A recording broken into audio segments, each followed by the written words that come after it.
Good day everyone, this is Group 7 and today we are going to discuss how we evaluate the three agro-enterprise selection, which is the coffee industry, organic farming, hito farming. Evaluate based on their marketability of the products, availability of resources, perceived profitability, government support, and environmental considerations. First is the coffee industry. Sa marketability ng coffee industry is nirate namin ito ng 5 dahil highly demand ito sa market, and because of the consumers are increasingly aware of coffee's quality, origin, and sustainability, and also alam naman natin na ang mga Pilipino ay mahilig sa mga kape, kaya dahil dyan is napapataas natin yung demand for coffee sa marketability natin. Next is the availability of resources. Nirate lang namin ito ng 3 dahil ang Philippine coffee industry is struggles with the insufficient resource due to a significant gap between local and demand, or mas mataas ang demand kaysa sa production ng coffee industry dito, kaya nagkukulang. Next is the perceived profitability. Nirate namin ito ng 4 dahil there is a high profit in coffee industry. Like example lang yung nagpatayo ka ng coffee shops that it can make more profitable. Sa government support naman is nirate lang namin ito ng 3 dahil sa inadequate government support, restricted markets, technological access, and elevated input cost. Dito ay parang hindi sapat yung binibigay na suporta ng gobyerno sa ating coffee industry through the technological access and through the input cost. Next is the environmental considerations. Nirate namin ito ng 3 dahil meron lang negative impact sa ating environment ito, like yung deforestation na kailangan nilang magputol ng mga punong kahoy para may pagtaniman sila ng mga coffees. Second is the organic farming. Sa marketability ng organic farming is nirate namin ito ng 5 because organic farming is highly demand in the market because it driven by an increasing consumer demand for healthier food options. Like yung mga health conscious na mga tao is mas pipili nila yung mga ganitong organic na bilihin. Next is the availability of resources. Narate naman namin ito ng 4 sa availability of resources nito dahil easy to access lang ito, like yung mga manures, compost, organic fertilizers na readily available na dito. Next is the perceived profitability. Nirate namin ito ng 5 because organic farming can be profitable driven by increasing demand for organic food. This demand fueled by health and environmental concerns resulting in higher profits. Next is the government support. I rate it a 4 because the Philippine government provide a range of support to promote organic farming in the country through financial support, technical support or technologies, and market assistance. Sa environmental considerations naman sa organic farming is nirate namin ito ng 5 dahil mayroon itong positive na impact dito sa ating environment. Like hindi mo na kailangan gumamit ng mga commercial fertilizers, mga pesticides, mga chemicals to enhance your crop dahil dito ay puro organic na ang mga gagamitin mo. My name is Lizel Andubusin. Hito farming or catfish farming involves raising the native freshwater catfish or Clarias macrocephalus, locally known as hito, in controlled environments like ponds or pens, and is popular and efficient method for fish production in the Philippines.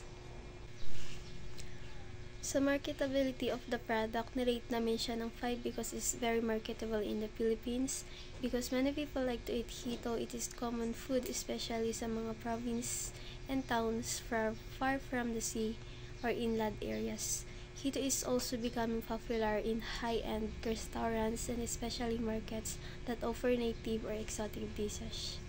For example, sa probinsya ng Pilipinas, mabenta ang hito dahil paborito itong ulam ng mga tao, which is ginagawa itong inihaw o adobo, kaya maraming gustong bumibili. Sa mga mamahaling restaurant naman ginagamit ito para sa mga special na potahe, kaya mataas ang demand. Perceived profitability, rate it into 5 because hito farming can be profitable business in the Philippines. There is a strong demand for hito especially in restaurants where it's often served as a special or native dish.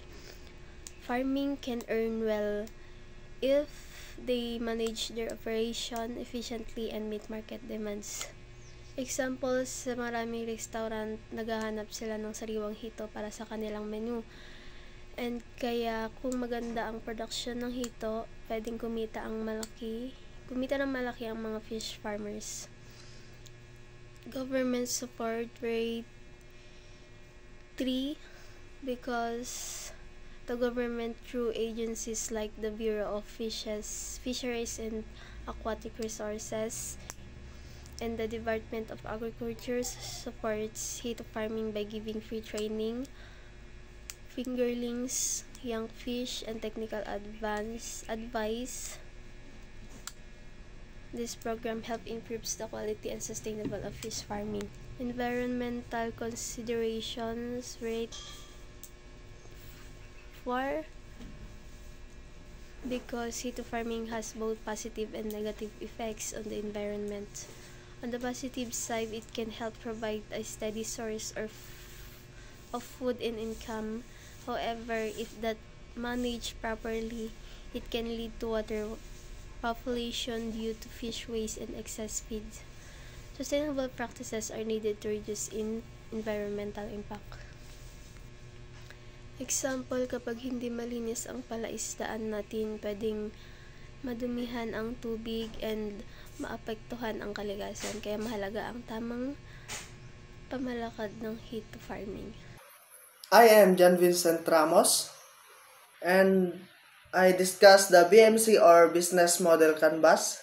So first is key partnership. Sa key partnership is kailangan nating maki-collaborate sa ibang mga company upang mapalawak yung sangay ng ating business gaya sa mga local markets, partnership collaboration sa mga local farmers. So next is key activities. Dito naman yung pumapasok yung tamang pag-harvest sa tamang oras at pag-classify sa mga different size ng mga product. Although kasama dito yung packaging, marketing, selling para sa maayos yung pagka-deliver nito sa mga local market at sa mga selling customer. So next is key resources.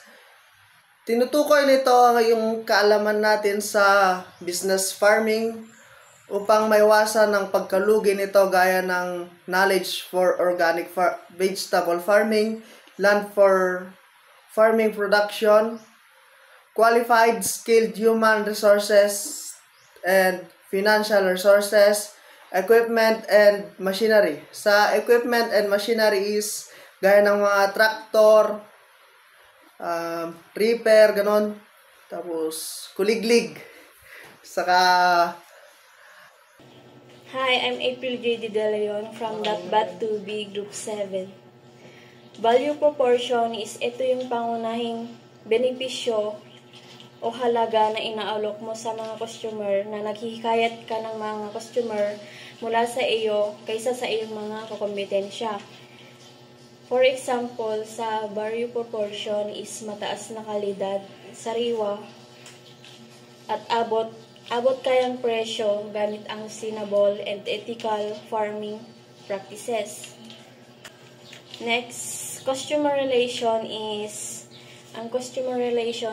ito yung tumutukoy sa paraan ng pakikipag-ugnayan sa mga customer para mapanatili ang kanilang tiwala at bumalik sila para bumili muli. For example, sa Facebook page o numero ng telepono kung saan maaari ka pa rin makipag-ugnayan sa iyong mga customer. Next po is channels. Channels is ito yung gamit online and offline ng platforms. Channel is ito yung connection sa negosyo na tumutukoy sa mga paraan kung paano ka makipag-ugnayan sa iyong kampanya or customer. For example is social media page, Facebook, Instagram, Lazada, and Shopee, or email, para sa komunikasyon at pagbenta. For example, offline platforms is ito yung traditional na paraan ng pagkipag-ugnayan na mahalaga pa rin lalo na sa mga lokal na merkado. Customer segment. Ang target customers namin ay mga individuals at families na mahilig kumain ng healthy at organic vegetables sa kanilang mga bahay. Ang local market din ay malaking parte ng aming customers, lalo na yung mga health conscious at gustong makakain ng sariwa at ligtas na gulay. Kasama dito ang mga vegetarians at yung mga taong mas gusto ang organic kaysa sa processed food. Sa cost structure naman, ang business namin ay cost-driven. Ibig sabihin, malaking parte ng puhunan ay napupunta sa production cost. Kasama dito ang gastos sa farm inputs tulad ng seeds at fertilizers, tubig at kuryente, marketing, transportation, pagbili ng raw materials o mga kailangan sa pagtanim at pag-harvest, labor cost o bayad sa mga manggagawa, distribution services para maihatid ang produkto sa tama. Sa madaling salita, kailangan naming magpaghandaan ng maraming gastos para masigurado ang kalidad ng produkto at maihatid dito ng maayos sa aming mga customers. Sa revenue stream naman ay ang pangunahing kita ng aming negosyo ay galing sa pagbebenta ng fresh organic vegetables. Dito ay may dalawang paraan kami ng pagbebenta. Una ay retail selling sa mga tindahan o palengke. Tapos yung pangalawa naman ay direct selling, yung nagdadirect na kami mismo sa pagbebentahan. Kami na mismo pupunta sa mga customers namin, mga ganon.